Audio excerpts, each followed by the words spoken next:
friends, welcome or welcome back to Get Ready with America. My name is SJ, and this month I'm getting you ready for next year's elections state by state. This video will be discussing Indiana, where they have a Senate race and a Secretary of State race happening next year.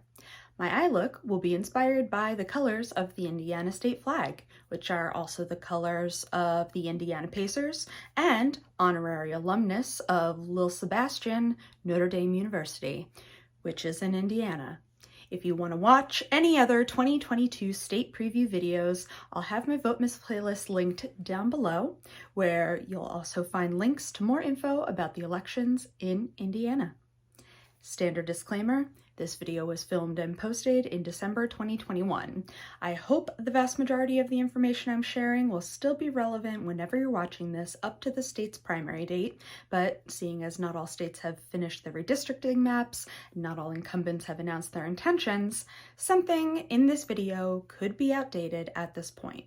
Check the state government links in the description box for the most up-to-date information. Let's get into it. Republican Senator Todd Young is running for a second term to the U.S. Senate.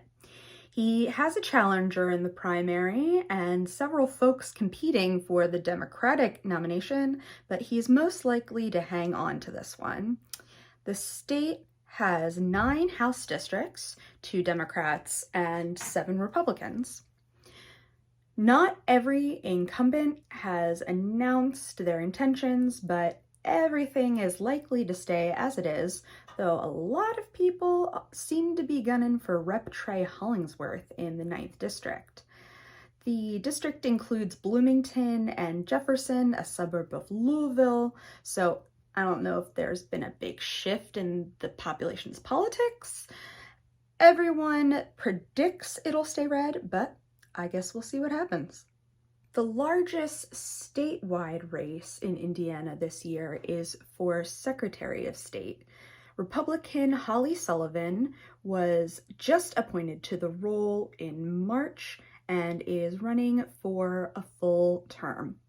Now, when she was appointed, the state Democrats made a racket about her record on voting rights as a state rep and questioned her ability to fairly run elections because of it, but no Democrats have declared yet that they're running for this office or the other 2 statewide offices that are up next year, as far as I can tell. I'm hoping there's some grand strategy to this because the state party installed Michael Schmuel, Pete Buttigieg's presidential campaign manager, to run the party, and they've done heavy outreach across the state in the off year, using strategies that helped Mayor Pete win the Iowa caucus. He's gotta have something cooking. Half of the state Senate and all of the state House are up for re-election, and Republicans have deep majorities in both that are probably staying. Remember back in April or May when the Virginia Republicans voted on their statewide candidates by convention, aka drive-by ballot? Indiana Republicans do that. They'll be convening on June 18th to pick their candidates for the statewide offices, Secretary of State, Treasurer, and Auditor. There's not a lot of info on their site outside of the date and location, so I'm not sure what one has to do in order to be a voting participant in this convention, which is why I will continue to be skeptical of nominating conventions in lieu of a Democratic vote. U.S. Senate, U.S. House, State Senate, and State House primaries for both parties, as well as statewide offices for Democrats, will take place on May 3rd, and the deadline to register to vote is April 4th.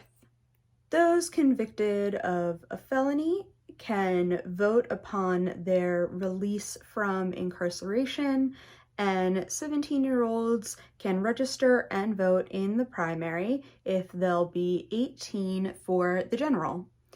Early voting is available the 2 Saturdays prior, April 23rd and 30th, at your circuit court clerk office, and they have open vote by mail, which you can apply for online on the Indiana Voters portal, which I have linked in the description box. And that's the look. Please be sure to check the description box for the playlist of all my Votemas videos, as well as links to learn more about voting in Indiana. I'll be covering all 50 states and DC over the month of December, so stay tuned to learn about your state. Please give this video a like right down there, and leave a comment with your favorite episode of Parks and Rec set in our favorite fictional Indiana town. I will forever love the extended version of Harvest Festival with the TV reenactment of Chief Hotate putting the curse on them. Subscribe to the channel so the next Votemas video shows up right in your feed. Thanks, and I'll see you again soon.